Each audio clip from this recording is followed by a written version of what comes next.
and welcome to today's edition of Movie Battleground. Today we have an extremely exciting and important match, and whoever wins tonight will put themselves in a very, very big position. This is a number one contenders match. Essentially, the winner who plays this will go on to get a title shot to attempt to take over the currently vacated Movie Battleground title. So everything's on the line for these guys to get that shot. Let's go ahead and move very quickly in and meet our competitors.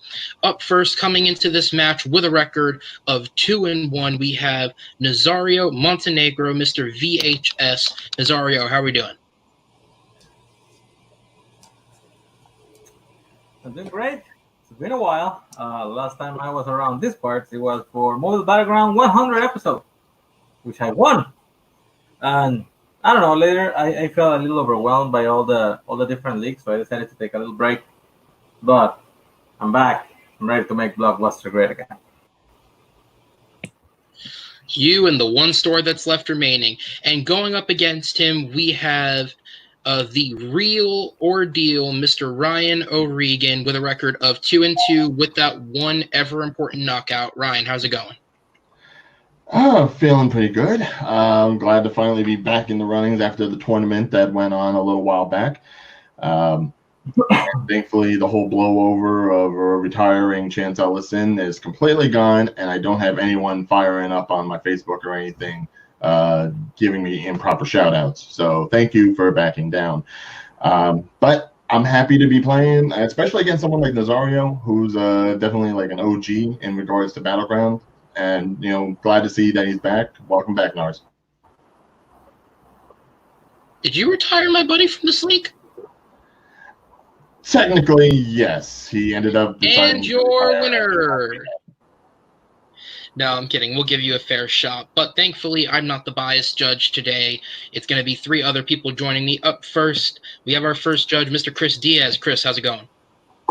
It's going good. I'm excited for my third judging match of the week. This will be a fun one, and a lot of good questions for this one, so excited.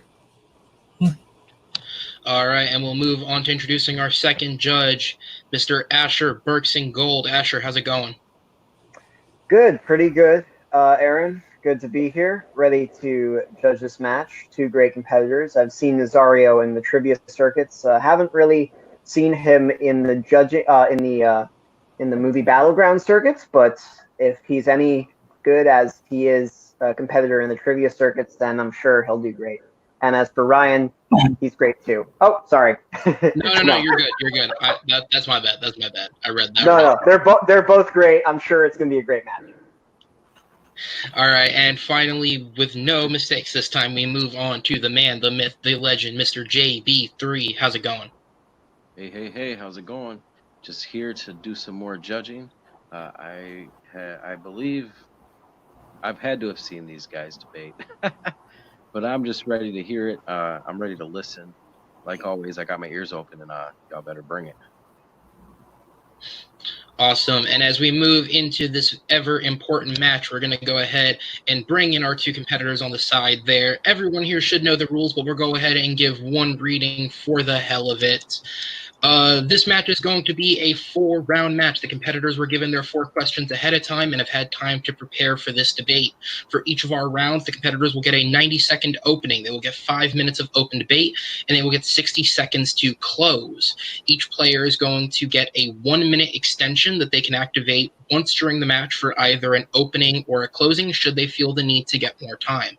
Once our full debate round is over, the judges will come back in and have a short amount of time to make their decision, at which point they will have the opportunity to explain their decision, keeping it close to around 30 seconds if possible, and then reveal their decision to the audience. Since this is a normal match, if the game ends in a 2-2 score, there will be a speed round, which rules we will explain if that is needed. Gentlemen, are we ready for this match?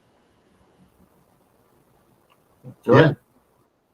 All right, and so with that, we go ahead and move into the first question of the match, and there is no better question to ask than to start shitting on people in the category of the 90s, we asked these two gentlemen which actress had the worst run of films within the 90s, and the barrier we set was a minimum of 5 bad films, either critically received or by financial box office. All right, so with the parameters set for this question, we'll go ahead and let the competitors tear in for a second. And going first this round is going to be Ryan. You will have 90 seconds on the clock to give your opening. Time starts when you begin speaking.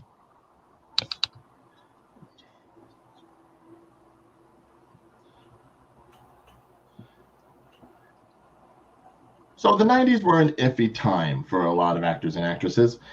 We had a lot of great movies, had a lot of shit, but if we're talking about the person who had the worst run in the 90s, then I would say you'd probably have to talk about somebody whose run in the 90s pretty much defined the entirety of their career, or possibly even ended it.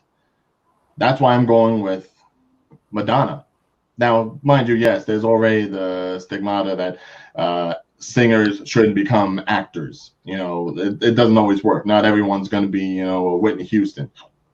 But I can say that at least with the early 90s, the very, very early 90s, Madonna was at least starting to build herself up a nice little resume. Stuff like being Breathless Mahoney and Dick Tracy, being in Woody Allen's Shadow and Fog, and even as All the Way May in A League of Their Own. The early part of the 90s, the first few years, really showed that Madonna was getting some prestige. But it's the rest of the fucking year that really just, the rest of the fucking decade, that really went ahead and just sunk her. Starting from 1992's Body of Evidence, going to Dangerous Games, which didn't even get like an American release in theaters, but did get it overseas. Blue in the Face, 4 Rooms, Girl 6. Most of these weren't even acting roles. They were pretty much. That is going to be time on the 90 seconds. All right, so after the opening from Ryan, we'll go ahead and move on to Nazario. 90 seconds starts when you begin speaking. When we discuss actresses, I figure we pick somebody who's inherently an actress first and foremost. So I decided to go with Sharon Stone because she actually started off the 90s with 5 different movies in the same year. In 1991, Diary of a Hitman, Where Sleeping Dogs Lie, Year of the Gun Scissors, He Said, She Said. If you haven't heard about these movies, don't worry, you're not the only one. They are all rotten or unqualified, and nobody really remembers it. She tried her hand at one thing. She did it okay, and then she tried to repeat it for a whole decade, and she never found any kind of success. Like I said at the beginning, I think you should pick somebody whose main job is an actress, so you can really compare her body of work. But I'm okay arguing Madonna, so let's get into this. All right, and it looks like he's going to not take up the rest of that time. Gentlemen, you guys will have 5 minutes on the clock. The time starts when the first person speaks. When you put in Madonna, you're putting somebody who's a singer before being an actress. And you said it yourself. She actually has some great roles in this decade. I mean, A League of Their Own is one of the most beloved baseball movies of all time. And all the movies that you mentioned, she's not even the main part of the movie. She is a side character. All the movies that Sharon Stone made, she was the star. She was supposed to drive it, and she couldn't even pull that. Well, see, you're talking about good few films like, you know, A League of Their Own and everything. Let's look at the Sharon Stone's movies that happened in the 90s. Total Recall, Basic Instinct, Casino, The Quick and the Dead, which is a personal favorite of mine, and one of those few Quick and the Dead is a good movie. You're talking about a woman who has at least been able to consistently work throughout the 90s, even working past the point when she ended up winning an Oscar. Madonna, on the other hand, after Evita, when she only got a Golden Globe, which, mind you, both people got Golden Globes for their respective roles. So the Oscar, I think, edges out Sharon Stone's decade more so than Madonna's does. Madonna ended up not doing another movie for the rest of the 90s, from 1996 till 2000 with The Next Best Thing. At least Sharon Stone was able to consistently work from 1995, she had 1, 2, 3, 4, 5, 6, 7, 8, at least 9 more movies in the rest of the decade. So the 90s weren't really that bad. The fact that she could work does not mean she was a good worker. Most of the movies she made in the 90s are all rotten and very badly received. She got her big hit, like you said, with Basic Instinct. But Basic Instinct is arguably an okay to bad movie. She is famous for one thing in that movie, and that is the sex scenes and the interrogation scenes. That's not being a good actress. After that, what did she do? She did Sliver. She did The Specialist. Not necessarily true. Some women just know that, aside from their acting chops, they have to lean on their sexuality. Case in point, just looking at the year 1992 alone, she has Basic Instinct, where she pretty much revamped the femme fatale for the 90s. In that same year, you have Madonna doing basically the same thing in Body of Evidence, and that movie being completely panned, and her use of sexuality even more absurd and grotesque compared to Sharon Stone's. Obviously, Sharon Stone knows what her skills are and she knows how to use them, whereas Madonna doesn't. If you want to point out the 2 movies that Madonna was actually the star, I will give you that Body of Evidence was very well received, bad received. But Evita, the movie she starred in, and she sent through the whole thing, it's actually fresh on Rotten Tomatoes. It's a well-received film.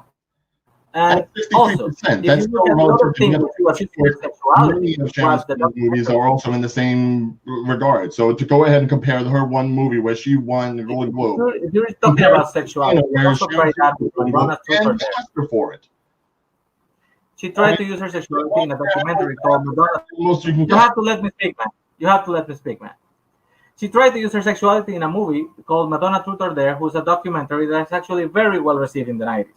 So the movies where she actually had the chance to be the star, only Body of Evidence is the one you can say that she was not good in because she was well received in the other one. And like I said, she is a memorable part of A League of Their Own, which is a very regarded baseball movie. When you go to Sharon Stone and you see the list of movies she made after being, like you said, a femme fatale, she tried again in Slaver, it didn't work. She tried with Stallone, it didn't work. Quick and the Dead is not a good movie. Diabolique, she tried to remake a classic, which is basically a sex film too, and she couldn't do it. And Sphere, how can you defend somebody who picks to do Sphere at the end of the 90s? She couldn't make anybody work. She was at least being touted out for those kinds of projects. She was working with Woody Allen and Ants. She was working in Simpatico. She was working on The Mighty. She has a range. She's able to actually express herself in different kinds of movies. They went ahead and tried to do Madonna even in cameo roles, and still nothing stuck with her. That's simply because everything that led up to 1992 and beyond was middling. They pretty much just used Madonna for her name recognizability. Her acting skills completely flopped. And the fact that she's even continued to act ever since is just her going ahead and saying, well, I'm just going to do it regardless because of my age. It was being brought in by her name recognition, but it's not her fault that there was bad scripts. It was movies that just wanted somebody to help sell the movie. And it was not her issue because she was barely in those movies. In most movies, she was less than 15 minutes on screen time. Like, for example, Girl 6, she was like the boss number 3. She appears in one scene. You can hardly blame that movie on her.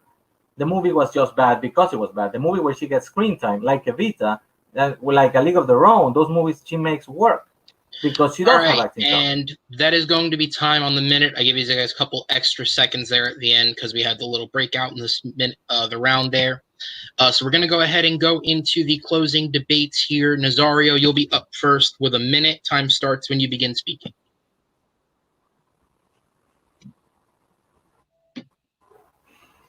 Sharon Stone started good with Total Recall, true, but she was a very small part of that movie. So the success of that movie was not predicated on her.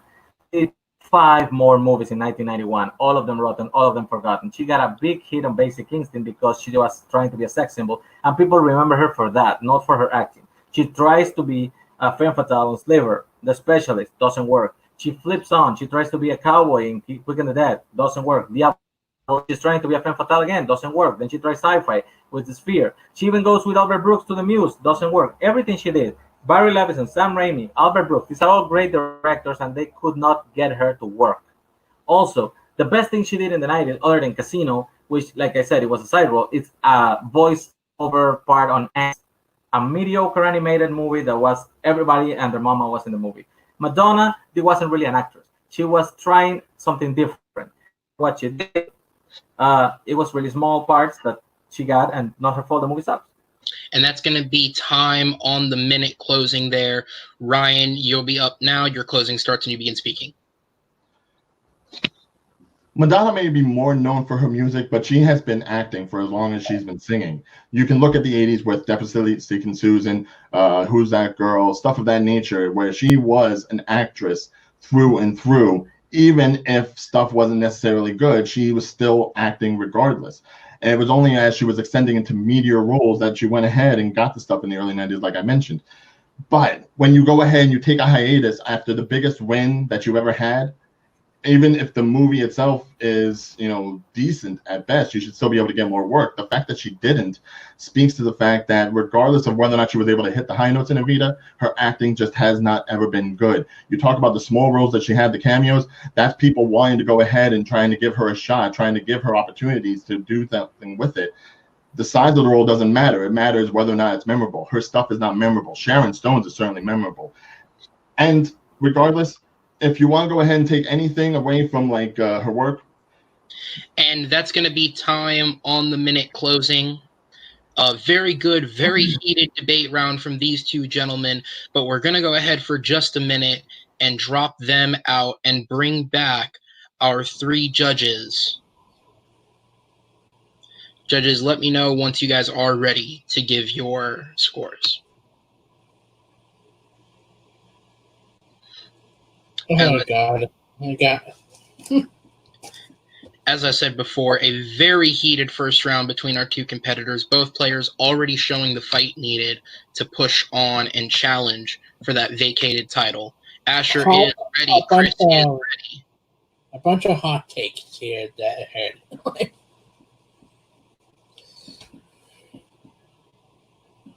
All right, and while JB3 finishes up, he is ready. Chris, we're going to go ahead and have you go first this round. Remember, guys, try and keep the explanations as brief as possible while still explaining the point while you can. Chris, go ahead and go first. Who's your vote for?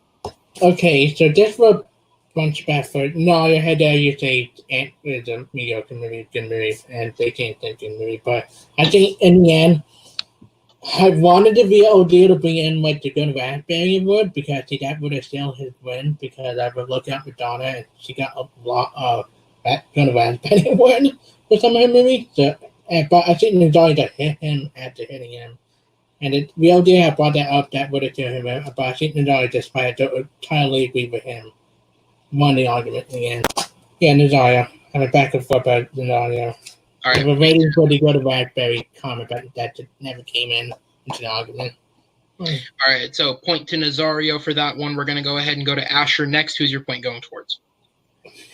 I kind of swiveled the other way. I think that what Ryan was able to say and knock on Nazario, that, Sharon Stone did have some pretty successful movies in the 90s, regardless of critical acclaim. Basic Instinct is a box office success, and so is Total Recall and Ants, and there are some name recognition movies in these, as well as the fact that, I don't know, I think the knock on Madonna being a singer first, Ryan kind of countered that pretty well with the fact that singers can act. And just, after 1992, her resume was pretty shit, and she didn't get work for 4 years after Evita. And he brought all that up in his points, so I'm going to give it to Ryan. All right, and so with that, we're going to go ahead and go to JB3 for the deciding vote here. Who is the first point going to?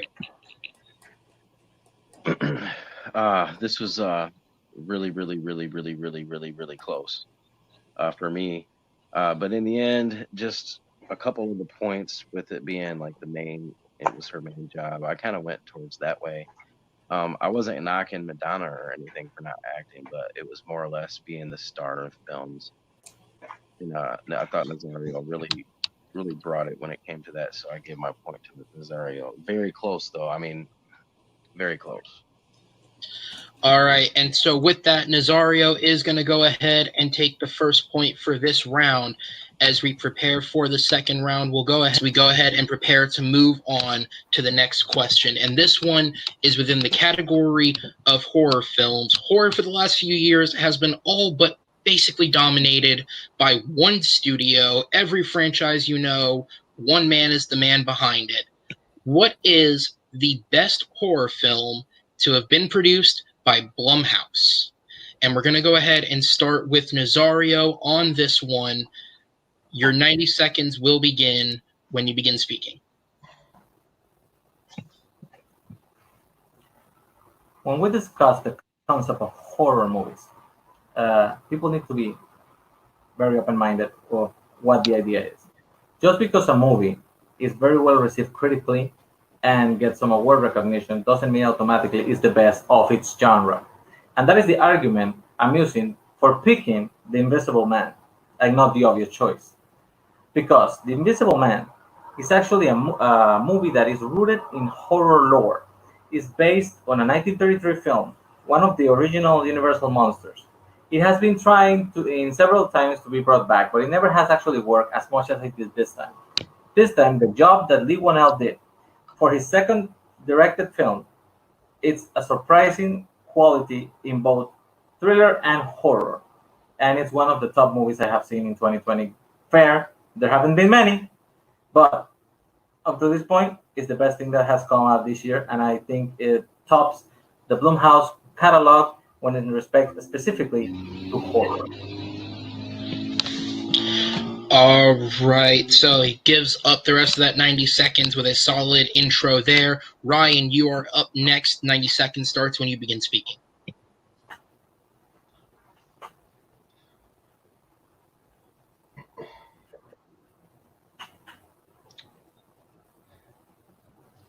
Truth be told, I was one of the people that was able to watch The Invisible Man this year, and in theaters, no doubt. And it was a fine film. You know, I really like the idea of a horror movie being very subtle scares rather than, you know, typical horror stuff. I like it being something of a twist. I like it being something that has a little bit more of a message to it than you would have expected. I also liked all those premises when it was first utilized in Get Out. See, without Get Out, back in 2017, you might not have gotten The Invisible Man that we have this year. I mean, aside from whether or not it was a financial success, which, you know, most Blumhouse films are, but it was so much more of a gamble in regards to a first-time screenwriter for a horror, which is a guy who's known from comedy, a relative unknown actor in Daniel Kaluuya, and really it came out at a time when you weren't sure what to make of it. And it was surprising, it was visceral, it spoke truth, it spoke to fear for many people, regardless of whether or not you were leaning on the color barrier that divided people in this film. It is the most important horror film that I'd say that Blumhouse has ever made. And without its success and without its notoriety and without it showing that what you can do with horror, you wouldn't get Invisible Man. All right, and that will be the 90-second opening from both competitors. 5 minutes is on the clock. Time starts when the first person speaks. I am not denying that Get Out is it's probably the more important film they have made. True, but it is a thriller. It is social commentary. It is psychological connection to the characters. It is about racism. It is many things, but the thing he is the least is horror. If you want a good horror movie from that director, Us is a horror movie. Get Out isn't really one. Invisible Man, it's a horror film from its core. It has more of a legend, like coming from the back to the character story, and it has one of the more important and interesting directors of horror movies as a screenwriter and a director too. See, I can't necessarily say that about like something that The Invisible Man, which you're right, has a lineage and has had lots of bad Invisible Man movies just as much as there have been good ones from the olden days. But originally, The Invisible Man was going to be part of the Dark Universe too. You know, were it not for the success of Get Out and the unsuccessfulness of The Mummy in that same year of 2017, Blumhouse wouldn't even been looked at to go ahead and take on the property. They knew that Blumhouse could go ahead and take something like The Invisible Man, which easily could have been mired in criticism simply because it's part of the original Universal Monsters universe, and they could do something better with it than probably what they originally had planned with Johnny Depp. But I completely agree. because Get Out was that pinnacle movie that showed them what Blumhouse could do outside of all the franchise movies, outside of the Paranormal Activity, The Purge, Happy Death Day, all that stuff with all the sequels to it. Regardless of the low budget, high return stuff. I refute the point that Get Out was the selling point to make this movie. Well, you're not telling me it was psychological. Invisible Man was just as much psychological. It was a guy in a robotic suit who was scaring his ex. I refute the fact that Universal went to Blumhouse because of Get Out. If Get Out didn't exist, they would still have gone to Blumhouse, because Blumhouse has already been proven as a record of successes in a row within the horror genre. They gave them because of their history, not just because of one movie. And like I said, yes, it has psychological elements. I'm not denying that from The Invisible Man. The performance itself by Elizabeth Moss is one of the strongest things from the film. What I'm saying is Lee Whannell, who already has horror sensibilities. This is the man who wrote the first 3 Saws, the 4 Insidious ones, and Dead Silence, and also directed Upgrade, which is itself a mix of genres movie. Tried his hands first time for directing a straight-up horror movie, and it was an immense success. He achieved everything he wanted to achieve with this movie. I bring the point that Get Out only has one truly horrific scene, one horror scene, which is the end of the movie. The rest is a psychological thriller, and even though it's the most regarded, it's not the most horror movie. Scary. I can guarantee you there were a lot of people that watched Get Out and that were truly scared simply by the Daniel Kaluuya's character being in that almost Stepford Wife-like Lily White environment. The unnervingness, the fear that he probably had just being around everybody, the looks that he got. The hypnotism scenes alone were probably indicative of supernatural horror, if not really being there, just as much as Invisible Man, him being invisible as opposed to being a ghost or something. So they both tethered the same line when it came to what they used in horror elements. But you can't tell me that Invisible Man didn't get what it got without coming in sooner. The Invisible Man was more a straight horror movie because it had a higher body count. It came from this. No, what Invisible Man, yes, was trying to show a different twist about the person he's making people believe that she's insane, but it was actually a straight up horror movie because it showed its cards when she has the dinner with her sister. And he's in the trailer. People knew what they were getting with Invisible Man. The dinner with her sister in the Invisible Man. Because of what it was.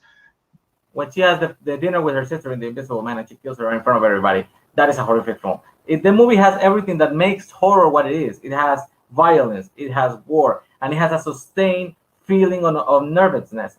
Get Out bases its on nervousness on racial issues, which is good for a thriller about race, but doesn't necessarily make it horror. I'm not even going to argue that the movie deserves the same level of recognition when it comes to script writing and awards. What I'm saying is, if the question is horror, best horror film, Get Out, it's not better as a horror film than what Invisible Man gives you in 2020. I don't know how you can't say it's not a horror film. That for you to say it's not a horror film is for me to say that Invisible Man isn't a horror film. Things are horror if people are scared by it. The difference between horror and suspense is the elements used. Suspense would just go ahead and be like a guy skulking in a corner. Horror means that they're very much taking the brain out and putting in someone else in your body. And that is going to be time on the main fight itself. We're going to go ahead and get into our minute-long closings. Ryan, you are going to be up first. Your minute starts when you say your first words.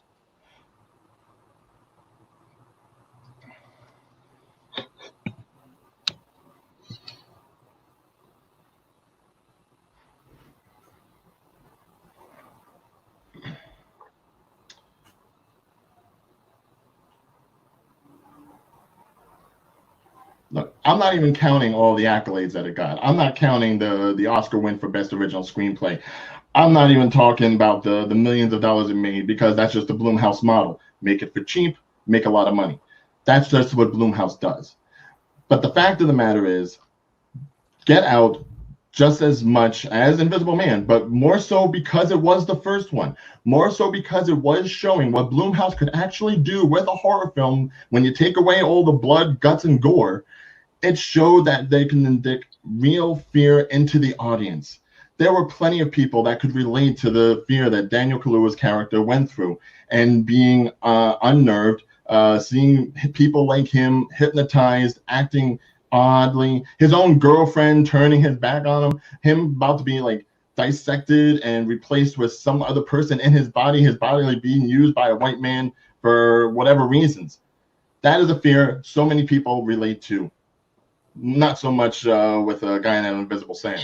And that is going to be time on the minute. Nazario, your minute is up. Time starts when you begin speaking.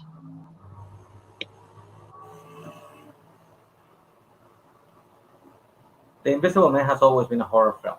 It's always been horror in all these versions that it has gone. This is the way to bring it into the 21st century. It is more of a horror movie than Get Out is, because it sustains the horror throughout the movie. You get scared by the opening sequence. You're scared for her after she doesn't know what's actually happening. You get scared of the murders that happen in front of her, and there is actually gore and scary scenes throughout. Lee Whannell is at the top of his game as a horror writer and director, and he's excelling in both with this movie. Get Out, unnerving, yes, but because it's a thriller, and because it is bringing up situations to the screen. The only true horrific scene it has is the violence in the end, like I said. And if you count one scene as a reason to say a movie is horror, you can just say Once Upon a Time in Hollywood is a horror movie because of the last 20 minutes. It's just violence and gore. But that is not how it works. The movie, it's very well and it's very important. And I'm not even going to deny the racial implications of the value it has for society. But as a straight up horror movie, The Invisible Man works better. And that is going to be time on the minute closing. A good fight from both our competitors. I'm going to go ahead and drop them out and bring back our judges as they are finalizing up their decisions. So just while we have a minute, judges, let me know once you are ready. While we have a minute, because I have nothing else better to do during those about 7 minutes, I decided to look up a couple of the things and just get a little fact-checking in. Don't let what I say affect the judges' decisions. Chris, I see you're ready. Asher, I see you're ready. But just because you're a judge right now. I wish there were a lot of semantics. So just to keep things straight, The Invisible Man was Lee Whannell's third directed film. He directed the third film in the Insidious series, then Upgrade, then Invisible Man. Also, I went to 2 different sources because there were a lot of semantics on the genre of the film. The first one I went to is the one most people go to, Wikipedia. Get Out is listed as a horror film, with the only description being there. Invisible Man is listed as a science fiction horror film. I then went to something more film-centric, IMDb. Get Out is listed in this order, horror, mystery, thriller. The Invisible Man is listed as horror, mystery, sci-fi thriller. So they're very, very close. Both are credited in all places as a horror film, so obviously it's all about how you want to argue the semantic, but we can definitely say in the fact that both answers are in the clear. As JV3 finishes up right on time, we're going to go ahead and get to who won this round. Asher, who is your point going towards? Yeah, actually, I looked up the same stuff that you did, Aaron, and I mean, as just a moviegoer, I was scared to see Get Out. I didn't see Invisible Man because I was scared of the trailer, but that in no means tarnishes the fear that instilled in me from Get Out. I still haven't seen it a second time because I actually was so scared by it. So the whole semantics of horror kind of felt like a wash for me, because I think both of these movies are scary and instill fear in you. It's just really the arguments at that point. And from the arguments, I think Nazario's main point was that, Get Out's not a horror film. And I feel like he just kind of got the second choice, so he chose Invisible Man. And with that, Ryan just had a lot of good points. So I'm going to choose Ryan. All right, so Ryan is going to get the first vote for this round. We'll move on to Mr. JB3. Who is your point going to? Again, this was a really, really, really, really close. It was neck and neck. When it came to the whole true horror thing, I didn't have a chance to look anything up, so I went based on the arguments alone, and I thought Ryan did a really good job with his rebuttals to that. Just because he's, he really tied in together not only how it's a, Invisible Man wouldn't exist without Get Out, but like just how it was a different type of horror, but it was still horror. People were still really scared. So with that, I gave the point to Ryan. But again, this is really close. All right, and so with that, the 2 votes does mean Ryan will get the point for this round. The score goes to 1-1. Before we bring the competitors back, Chris, do you just want to tell us who your point would have gone to? Do you agree or disagree with the others? God, it's like picking my favorite children. These are 2 movies that I do love a lot. I'm ready for Nazario to be the most scary thing, like the paint thing, the hospital sequences, like the scary stuff. But I just pick example after example, and it's just because I love both of these movies, but Get Out one in the end, despite it seems Invisible Man is a better film between the 2 of them. This third question we have is a question that has been on the dockets in the internet sphere for so many years, whether it's after he went and got the highest you can get for a Bond film in Skyfall, whether it was doing Spectre and then talking about slitting his wrists, or whether it's coming back for possible final film. This question is, what actor would you want to be cast as James Bond once Daniel Craig actually for real retires from this role? And Ryan, you are up first. You are going to have 90 seconds on the clock when your time starts. And because we are at the halfway point, I will remind the competitors again, you do have a minute extension should you choose to use it. Just be sure to let me know when you'd like to. So yeah, like Aaron was saying, this is a debate that has been around in the stratosphere for so many years. There are so many names that have been mentioned, so many times when it looked like someone was going to go ahead and replace Daniel Craig. And of course, now that the final movie is delayed, who knows when we'll actually hear about when we're going to get somebody. But at least I can say that my choice has been consistently in the running for quite a long time. And personally, I feel like he brings the most availability, charisma, and steely-eyed look that you really need for like a James Bond type of character. And that would be Loki himself, Tom Hiddleston. Not only does he have the charm, the charisma, you've seen that with his work in the MCU. The fact that he's killed off, it was regardless of the Disney Plus show, he's got the free time to take over the 10-year stint that will be for James Bond. And he's already shown that he can pull off the spy stuff in The Night Manager back in 2016.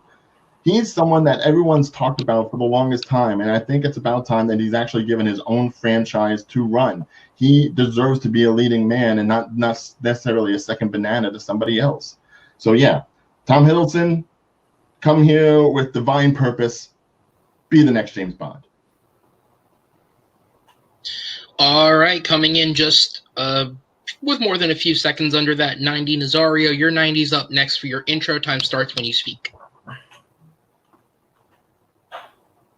When you think who's going to be the next James Bond, you have to look at somebody who's young, energetic, can actually portray the role of a spy convincingly, and has enough leg left in his career to actually take this role and run with it as his main identifying characteristic. So my pick actually is pretty obvious, is Taron Egerton. I mean, the man is 30 years old. He already has proven he is more than capable of playing a secret spy. He can also be a sexy ladies man, which is something that the role demands. And I think inherently his way of acting is a lot more interesting and a little edgier for a role that maybe has changed with the years. Because I think if you were talking about something like 80s Bond after Sean Connery and Roger Moore, then maybe Tom Hiddleston would be the thing we were looking for. But we're talking post-Daniel Craig here. He already changed the game. He already made the character different.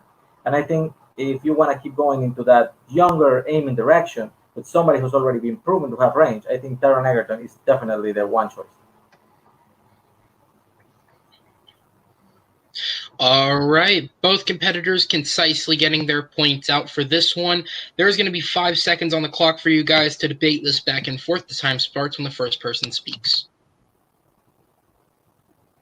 Okay, you're going to tell me that Taron Egerton's role in Kingsman is pretty much the thing that set him up for being a spy, right? Perfect. The fact of the matter is, Kingsman was a decent film, if even a little bit over the top. Golden Circle was diminishing returns, creditedly and financially scathed. So much so that the franchise is now going to a prequel that's not even using Egerton as the spy to question. So I don't really know if his tryout is as credible as the night manager was for Hiddleston. I'd say both of them had their tryouts, but I'd say Hiddleston hit it out of the park way more than Egerton did. The problem you have with Hiddleston is, for one, if you're trying to continue the trend that you're doing with Daniel Craig, he's already around 40 years old, so he's an older actor. And he's also typecast as Loki. If you think about Tom Hiddleston, he's basically Loki. It's going to be very difficult to shake that image, to actually accept him as Bond too. More so now that he's getting his own TV show as Loki, and it's going to be the regular thing he does moving forward. You have to actually be able to accept the duality of those roles, which is not an easy thing to do. And I actually bring to you the fact that the movies that he has done that are actually more recognizable outside of the MCU, not just Night Manager, because that's a movie that is a smaller movie that not that many people have seen. People think about him and think about Crimson Peak, where he played an aristocrat that it was not the image you want to portray for James Bond, or Warhorse, where he was a soldier for World War I, also not close to what you want from a secret spy. I think Egerton's role in Kingsman, yes, showed that, but he also has range, and he has demonstrated he can have so much range because he did Rocket Man, which is a completely different movie, and adapted to it. Yes, he has range, which is why he's going down more the musical route than he is the super spy route with his upcoming roles. He's got Sing 2 still on the docket. He's being talked about for the Little Shop of Horrors reboot. He's traversing down a road for his career where his musical skills are going to compel him more so than his action skills are.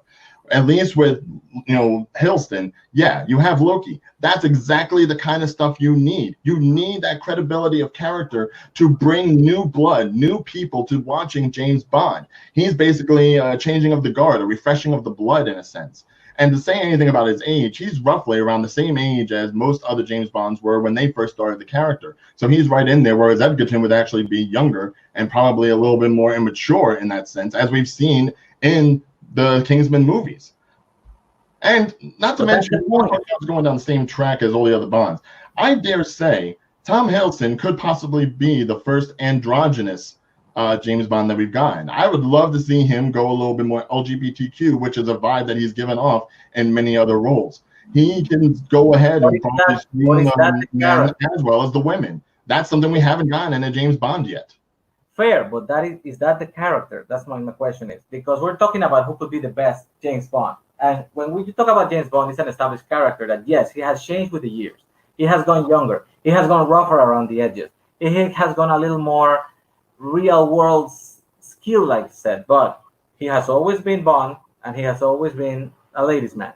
So if you're trying to sell me Tom Hiddleston because he can open it to the LGBTQ fandom, you have to change the character, essentially what he is from his personality, to adapt to that. And that is actually one of the things I was going to say, because he is not a really man's man actor. He always tends to be to the middle ground when it comes to sexuality. And also, if you see Loki as his main point of reference, because it's the bigger role he has done, he's basically a wimp as Loki, because he always gets beat up, and he's always the jokester and trying to get his thing by being scheming. But that is not what Bond is. Bond is an action guy. Bond is a ladies' man, and that's what he's pulling, is what can be pulled by Taron Egerton. Bond has action, but a lot of the action is more stunt work, car explosions, gunfights. It's not exactly like he has to go ahead and be punching and kicking everybody. And even then, he has shown that he has acting credibilities and the Loki roles. He was an action person in Dark World. He was an action person in Ragnarok. Also, the fact of the matter is, he has the time freeing up. The Loki series is only going to be a 6-part series on Disney+. After that, he's got nothing on the docket. He has the time to take a 10-year stint as James Bond, whereas most other people that are credited for being in the role, whether it's Henry Cavill, Tom Hardy, Idris Elba, they're definitely busy with other things. He has the time to devote to it. He has the charm for both men and women. You say he's a ladies' man? I say he's just a charmer. I say he's just sex appeal in a suit. To go ahead and just stifle them because of genders is idiotic. And that is going to be time on the fight. The 5 minutes is up, and we're going to go ahead and move on to our 1-minute closings. Nazario, yours is going to be up first. The time starts when you begin speaking. My point is not to stifle him because of sexuality. My point is that the character is an established character. If you want to do that, then you have to change the essence of the character. It's an interesting point, yes. Is it something that we probably deserve and need in this era? Maybe, arguable. But it's just the same argument as making James Bond a woman. Because, yes, it would probably be able to make it work, but it wouldn't be the same character. And that is actually where the discussion has been focusing lately. I think Hiddleston has a character on screen that is very recognizable as a smarmy cheat and a wimp that doesn't really portray the sexy dryness and action that you need for Bond. I do say that Egerton has done. Also, he did also Robin Hood. He was not really a great success, but he was not bad in it. And he has done both Kingsman films, and he was not the reason why the second one didn't work. He was an excellent actor. The thing is that the script wasn't just as strong as the first one, but he has been a secret agent, and he can prove that. And he's young enough to carry this franchise for the next 20 And years. that is going to be time on the minute-long closing. Ryan, you are up next. Time starts when you speak. The he has been a secret agent thing is parallel to both guys. Edgerton had his chances, and the franchise decided to go in a different direction after seeing what he could bring. Night Manager, as I've stated before, a military man going in undercover, that's spycraft. You know, Hiddleston was able to do it and critically acclaimed in order to do it. You say that the Loki thing's going to follow him. That's exactly what you need in order to bring a fresh new audience to a franchise that a lot of people probably just see as like an old man's version of a comic book franchise. James Bond has always just been charismatic, charming, brutal in violence, with a malicious sneer to him almost sometimes. Less a hero or more of an anti-hero. Who better than Hiddleston to fill a role like that and expand on the character for the 21st century and make him not just a ladies' man, but also a man's man too? He fits all the parameters, age-wise, look-wise, character-wise. It fits perfectly. And that is going to be time on the closings for both competitors. So we're going to go ahead and drop these guys out as we bring in our judges as they prepare to make their decisions. I hate being a judge. And there was a little bit of a blip in the middle of that fight, but part of the reason I did it is because I feel like it's important to keep things like this in mind while we do that. Thank you, both actors, for having photos in tuckas. All right, we'll go ahead and start with Mr. JB3 first. Who's getting the point for this round? What a good round. Good question. So when it came down to the arguments, this one was a little bit more clear for me, just because I just really got on board with how.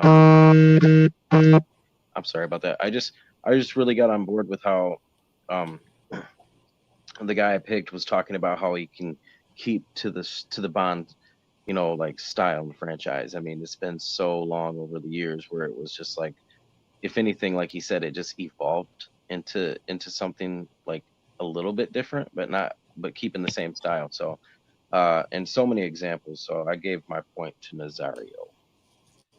All right, that's going to be the first point to Nazario. Chris, you're up next. Where's your point going? Oh, I like picking my favorite children, but going the other way, I just think that the counter argument that Kingman changing the actor kind of sealed the deal, and I think the real deal won in the end. I think to compliment that argument and the way he counted about Terrence and trying to spike through it, and with them changing the actor for the next Kingman movie, kill any argument Terrence. Much I love him, and much I do love him a lot, and kind of like lost that round as the real deal. We're going to go 1-1, Asher. We're going to go ahead and go to you. Who's your vote going to? Oh, I didn't know I was gonna. Okay, cool. Well, a few facts that were, kind of omitted that I thought would help bring stuff up. Daniel Craig. I was going to say, just I feel like I know where you're going to go. Let's just go off the battle just to keep it straight. Oh, no. Okay, yeah. It would have helped. My point is it would have helped, but it would not. It's not affecting my argument. Right. Okay, I'll just not bring them up, but I think a lot of things could have been said that weren't brought up, which would have helped both sides. But ultimately, what I chose was the fact that the way that Bond has evolved has made him into this sort of broken down person. And I feel like Nazario's hit, his biggest hit, was the most important. That Hiddleston is as Loki, and it's very hard to separate him from that role. And having him be James Bond, you're gonna ultimately see Loki in him, and it's gonna be hard to see that duality of two big, beefy roles like that. And Taron Egerton has shown that he's a good spy, and he doesn't have the track record or the big name role that really separates that duality. So with that, I'm gonna go with Nazario.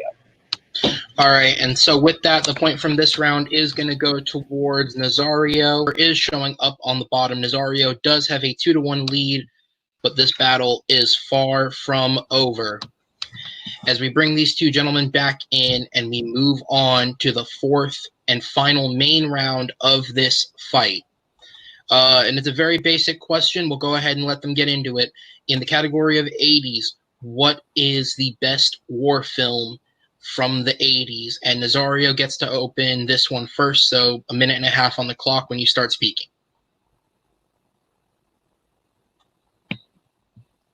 When you talk about war films, war is an interesting subject. Sometimes there are clear sides of who's right and wrong. Other times, there are not really clear sides at all. Even the soldiers wonder, what the hell are we doing here? And I think that's the case, especially with the Vietnam War. It was a war that people didn't really understand it was needed, or that it had to actually happen. And I think that the best showing during the 80s of what the Vietnam War means is the movie Platoon by Oliver Stone. This movie has morality issues shown inside of it. It shows what good people do and what bad people do when presented with a horrific situation as war, and how some become bullies and some become heroes. And when you're in a murky situation where you don't know if even the effort of being there at war is worth it, it makes it all the more interesting. Other wars have been more clear to who's right and who's wrong. I think this one inherently is the most interesting war, and this is an interesting movie that even was recognized by his achievements by actually winning Best Picture. So if you ask me, my opinion, definitely Vietnam, Platoon, top notch for 1980s war film.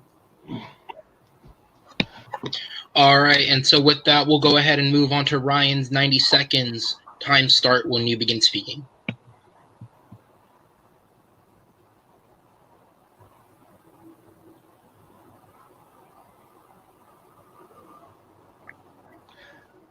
Nazario makes one good point there, that war films are very tricky because it's a matter of separating right and wrong, and whether or not there is a separation there. Now, I would argue that to be a good war film, you either have to do one of two things. You have to show the exceptionalism that happens in a war, like saying something like Saving Private Ryan, how they went ahead and saved the one guy.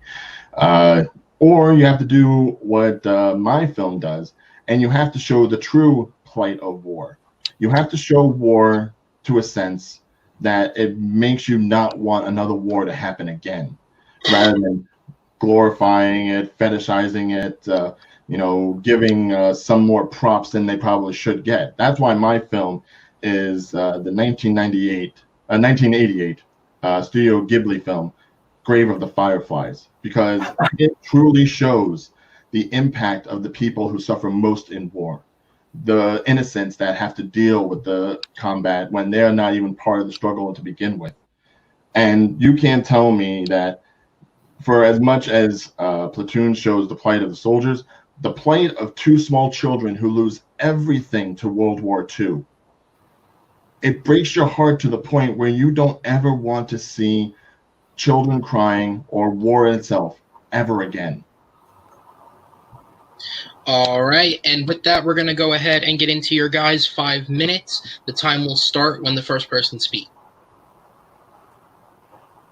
This is going to be kind of a hard thing to explain, because Grave of the Fireflies is an excellent film. I want to make that very clear. It's one of Ghibli's top films, and I will understand that point all the time. But when you are asking what is the best war film, the main driving part of war films is the soldiers and their plight. Movies that come from the side of the victims are war related, but they don't really involve the war itself. And I think Grave of the Fireflies basically is what you said. An event from World War II happens, affects this town and affects these children in a way that is irreparable. And then you follow them for the rest of the movie and see their plight, which is actually pretty sad. My film shows you soldiers who are going to war unwillingly because they don't want to be there. And when they get there, they're immediately split into two sides with two sergeants who are actually the ones directing the war. One is an old-time one that will do anything just to win, because that is what is important, to win at war. And the other one, who is actually more understanding of the plight of the Vietnamese people. It shows the Okay, here's the problem that you have with Platoon, if I may. Yes, people go into war, they were drafted, they didn't want to be there. Nobody really ever wants to be a part of war. Very few, I think, relish in it. But the problem is, you go ahead and you make a divide amongst your people that technically didn't even happen to Oliver Stone when he was in Vietnam himself. He went ahead and had to create a villain within his own ranks in order to give more depth and give more divide when they easily could have just talked about the strife of Vietnam in itself.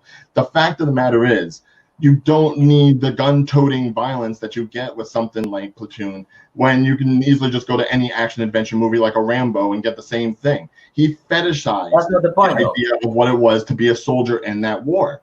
And you don't need a movie like Rambo. You get violence for the sake of violence. It's more of an action movie. Only the first blood is actually something that has to deal with the affectations for real world. The others are action movies. You have to show the violence because this is what they faced. And you have to show the duality because they actually put them in a situation where, like your movie, they deal with people who are innocent in it. They go to a village in Vietnam. They talk about people who are innocent, but there are still people who are supportive. Saita, the young boy, the 14-year-old boy, his father is the commander of a Navy ship. All right, he is a proponent of the war for the most part, and still he struggles with his conviction of wanting to go ahead and still look after his sister, even though his mother has been brutally burned by the firebombing. You want to talk about showing the violence. The cities and the towns that end up getting firebombed by the American planes going overhead, and the aftermath of her mom just being all, bandaged up, looking like hamburger meat, the bodies being thrown into the piles and burned after the firebombing, everyone losing everything. That hits home a hell of a lot more than a couple of armies shooting at each other, let alone people shooting at their own commanders and such, and machinations. But there's a reason why. No, but you're simplifying the idea of the Vietnam movie. The idea is that one was willing to do everything, even kill innocent people that were as well as affected as the kids in Grave of the Fireflies when he attacked the village and killed the wife of the leader in front of him for no reason. And then, since he didn't want to get court-martialed for it, he decided to kill the other officers who were more willing to be neutral. Because this is what is showing you, that Vietnam was a war that was not worth it. Were the events that happened in World War II horrific? Yes, they were. I will never deny that. And people that were innocent were affected. But there was a clear goal here. People who went to war in World War II knew what they were going for. People just went to Vietnam for nothing that was important, and that's a problem. And this movie shows the movie of Platoon shows the badness of violence and that you shouldn't be violent, correct? It shows that this war was not worth the violence that it Okay, caused. so tell me how then Platoon ends up with a 1987 NES video game called Platoon, which is basically 4 levels of you as Chris going through Are the we jungle. talking about movies or are we talking about video games? Barn, They make video games out of everything. looking like a goddamn hero. All right. The fact of the matter is, for as much as Platoon wants to go ahead and knock on the war and knock on whether or not you should be fighting a fellow human being, it praises it in the same equality. There is nothing about Grave of the Fireflies that says anything good about war. It shows that it's deadly. It shows that. That's not what we're arguing. We're not arguing that the movie has to tell you that war is bad. The question is not which movie tells you war is bad better. It's what is the best war movie. The other thing that you may not want to deal with is the fact that your movie is animated. And not only Oh, animated, don't even start with the animated stuff. All Asian right, animation, animated means nothing. Asian animation makes it even harder to reach to the audience that you're trying to reach with your message, because some people just won't be willing to watch it. And that is going to be time on the 5-minute fight. I want to use the extra minute for everything. Okay, all right. Since you open the round, it is going to be Ryan that closes first. Did you want to use command as well? Absolutely. So we are going to be doing 2-minute closings for these gentlemen. Ryan, time starts when you begin speaking.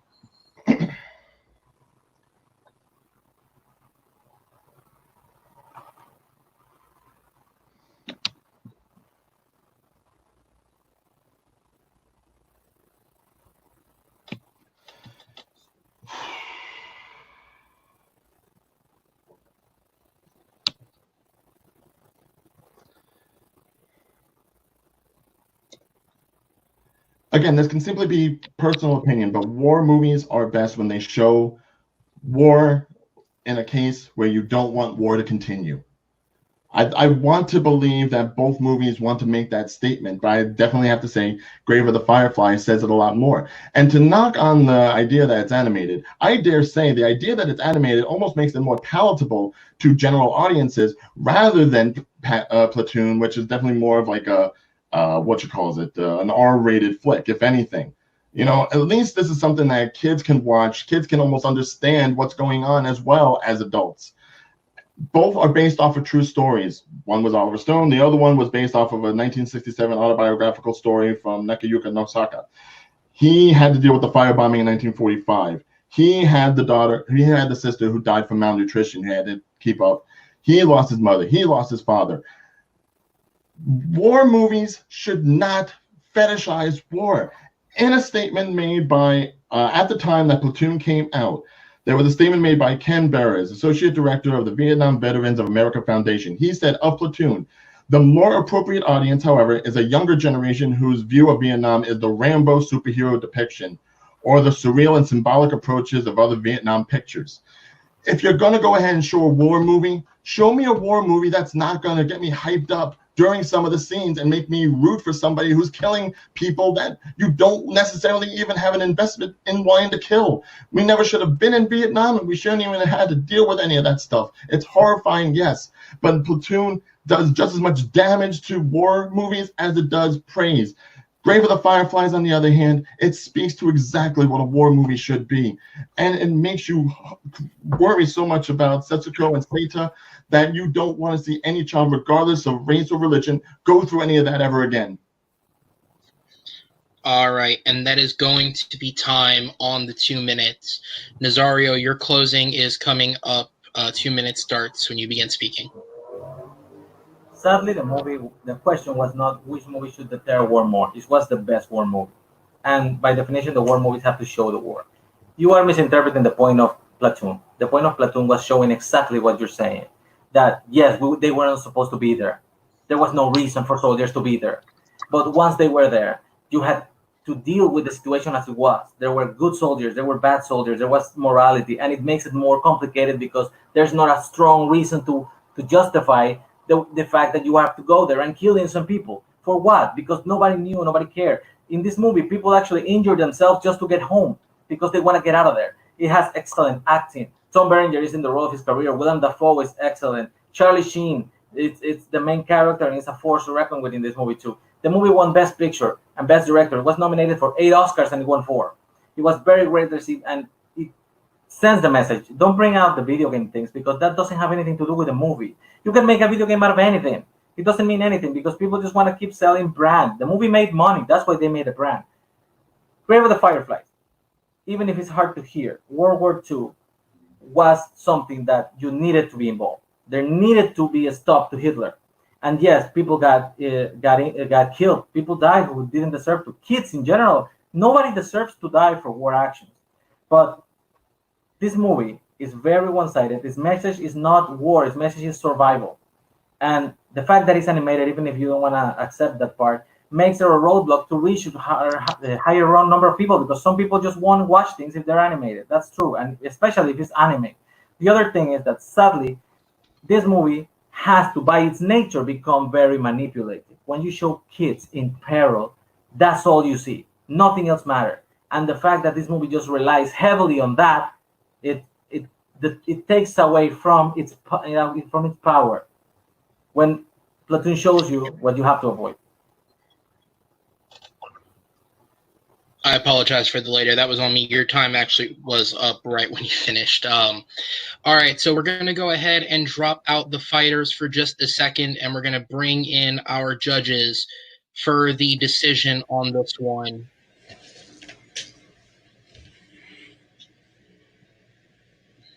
And JB3 is ready. Other judges, let me know once you are ready. Chris is ready. Asher is still getting his one ready. These are some really challenging fights.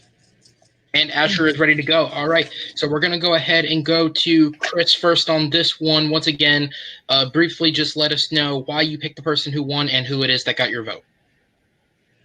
So just a tough one. I have not seen either one of these movies, so I can't really say on my own. But I think it came down to a question, and by the slightest margin, Nazario pulled out the win. I think while I pull out some good point, I think the video game thing almost ruined his argument a little bit against Nazario. And I think Nazario that put out many points what made a war movie. I think created Firefight. I am more say a film about war rather than after war movie. And so I mean, I wish I should have more example graded Firefly that would have pulled me more. And but it Nazario in the end. They were really good round. We're very close between the two of them. All right, so that point is going to go to Nazario. We're going to go ahead and go to Asher next. Who's your point going to? So first of all, I think I can speak when it comes to war, I think what they're both describing is very real and very important, and it does not take away from the importance of the horrors of war. Actually, I think it adds to it. But with that in mind, I think the arguments that they made were very interesting because they kind of were the same argument, but in a different flip at the end. So the argument that Nazario made about how the horrors of being a soldier in a war very much make those horrors real is very worthy. But I think the real thing that got me was when Nazario said that Grave of the Fireflies was animated, and then Ryan countered that beautifully by saying it makes it much more palatable to general audiences. Kind of helped him a lot, because I think that really stuck at home, because this is a war movie, and war movies should be about the horrors and the plight of the people, and that's not really paid attention to enough, and that's something that Grave of the Fireflies did. So with that, I'm going to choose Ryan. It's right there, Ryan. All right, it's one vote to each, which means we're going to go to Mr. JB3. Where is your vote headed towards? Right. So yeah, I was listening also to the arguments, and I agree with some of the things that Asher said. How they were kind of just they were having the same argument but on different planes, kind of. But I was leaning more towards the side where the debater was talking. He really made way too many points on facts about his movie, and the other guy, he kind of got he kind of got off a little bit on opinions on how he feels a war movie should be like versus what the actual best movie is. And Nazario really popped in how that was a movie and it was war, and Ryan's argument was that shouldn't be what war is about, but war that is a part of it. They both are. But with that being said, Nazario I think he focused more on the actual film and the actual question, and I think Ryan just got a little off topic. So with me, my point goes to Nazario. All right, and so with that, the winner tonight here is going to be Nazario Montenegro, Mr. VHS. Nazario gets the win tonight by a score of 3-1. He is going to be moving on, and going for that title shot. This was a match where we saw multiple fights run high with tensions. Obviously, it just every single fight from both of you came with such passion. It goes without saying, losing's never fun, but what's the thought? What's the feeling right now?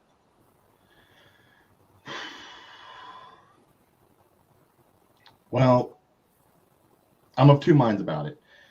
One, like I said from the very beginning, Nazario is an OG. All right, he's definitely had more matches in debate period than I have. So I can appreciate the man's intelligence, his wisdom, the fact that he was able to go ahead and what I thought were great points, especially on the Tom Hiddleston one. I really thought I had that one, but obviously not. So all credit to Nazario for that. You came back from being away from so long. It's like you never left. So I will give you that. My own personal feelings about it. It sucks. Yeah. I mean, considering how much time we had to prepare, I really thought I had the stuff pegged. But, if nothing else, I always try to instill that passion, that emotion in all my arguments. I really want to care about everything that I'm talking about, and I felt that I did. So I have no qualms about my arguments. It's just, maybe they didn't fall the way I had hoped. So I'm not necessarily defeated morally. Yeah, it's a loss in the record, but, I played it as best as I could, the only way I know I could. So I can at least leave with my head held high in a sense. Well, I will say this, in the short time that I have been back, I've had the opportunity to host a match with you more than once by this point. One of the few competitors I've seen more than once in over different leagues, and you definitely bring the passion with every argument you're going for, so keep your head held high with that fact. Also, this is a league that lets Mehdi hang around with a 3-7 record, so no matter what the record is, I'm sure you will continue to fight and do better. But with that, we are going to move on to our winner today, Mr. Nazario Montenegro, with a score of 3-1, going on to fight in the Movie Battleground title match against Mr. Joe Fairley, another champ in another league already with a record of 2-0. Nazario, how are you feeling about this match? How are you feeling about the future? Pretty great, actually. It's nice to shake off the rust. Like you said, I haven't debated in a while. My last debate was in another league, and it didn't go my way. But sometimes you just need to find the right way to approach things. Because, being honest right here, when you gave me the questions, the best horror movie of Blumhouse is Get Out. And the best movie, War from the 80s, is Grave of the Fireflies. I actually was going to pick those two things. You just suddenly pick them first. And I honestly was surprised because I don't think anybody else would have picked Grave of the Fireflies. So to actually have to point everything that it's difficult or wrong with that movie was actually pretty hard on me. But I guess I did a good enough job to sell the point. Everybody should watch that movie. I think it's in Hulu right now, and it's a beautiful piece of cinema. I'm not even gonna lie. Yep. I love how Asher called it though. Like, he had to pick the Invisible Man because he already took it out. I was like, yeah. Kind of what happened. But yeah, Ryan is definitely a great debater. All props go to him. Actually, I was actually thinking we were going to sudden death. So it was scary. So I'm actually I haven't seen much tape on Joe Farrelly, which probably is for the best. I do my best work when I am don't have like preconceived notions of my opponent. So probably just gonna go for it as soon as possible, and hey, let's bring that title to the video store. All right, and with that, I'll go ahead and bring all of our judges back for one last second. We're going to go around the horn very quickly and plug yourselves. Asher, we'll start with you. Where can people find you?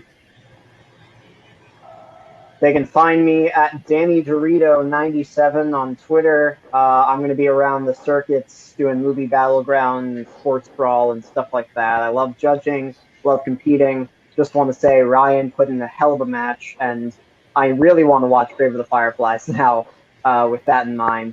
And Nazario always brings it, and, So they both played really well. But you can find me at Danny Dorito97 on Twitter, or just judging or competing in Movie Battleground and Sports Brawl. All right, JB3. Hey, you can find me over at Nerd Entertainment Network. I'm a commissioner, Combat Wrestling Trivia. Check us out if you want to compete. Let me know. Here at Nerd Entertainment Network, Thursdays at 7 p.m. Is when we drop. There's also a movie trivia challenge. Check that out. TMG Entertainment every Thursday night at 10 p.m. You can find me at Suplex City Chats. We talk about the week's wrestling. It's going to be a good time. Check us out Thursday night, 10 p.m. Eastern. TMG Entertainment. All right, Chris Diaz. You can find me on Facebook. I do have a bunch of matches coming up pretty soon. A debate match and another fight. Some type of movie battleground. I got a bunch of other debates coming up, so look forward to it. They'll be popping up a lot pretty soon. All right, a strong contender, Mr. Ryan O'Neal. Where can people find you? Or Regan? Jesus, wow, dude. I mean, if you want to put right? me with Ryan O'Neal, fine. I'd like to have his career. But until then, you can find me on Twitter and Instagram at Real Ordeal. And, of course, you can find the Real Ordeal Entertainment page over on Facebook, as well as the JT and Big O podcast page, where I do my podcast with my boy JT McGuire. We just put out this week's episode where we talk about summer 2020 anime finally premiering after so long. We do a little mini review on Palm Springs, and we talk about the Malcolm and Marie movie that no one saw coming and no one knew even was being made. So go ahead, check that out, and we should have video clips later on in the week. All right, and then finally our winner tonight and the future contender for the title, Nazario Montenegro. Where can people find you? Mostly around about these trivia leagues. I play in Full Metal, I play in Multiplex, I play in the Movie Trivia Face Off, and I actually started trying a little something with my partner, Mike Hanley. We started a little Facebook group called The Video Store. You might find it if you Google it enough. And we put out a lot of spoof stuff, which is fun, but have an open mind if you want to see my videos, because I don't feel like people are going to get insulted. All right. And if you guys want to follow me, you can follow me on Instagram at Aaron T. Knoll, or on the pages. For everyone here at TMG Entertainment Movie Battleground, on behalf of everyone involved in this video, thank you guys for watching. Be sure to stay tuned for that future title fight coming up as a part of our Summertime Madness event alongside other title fights. And we will see you guys next time. Have a great night.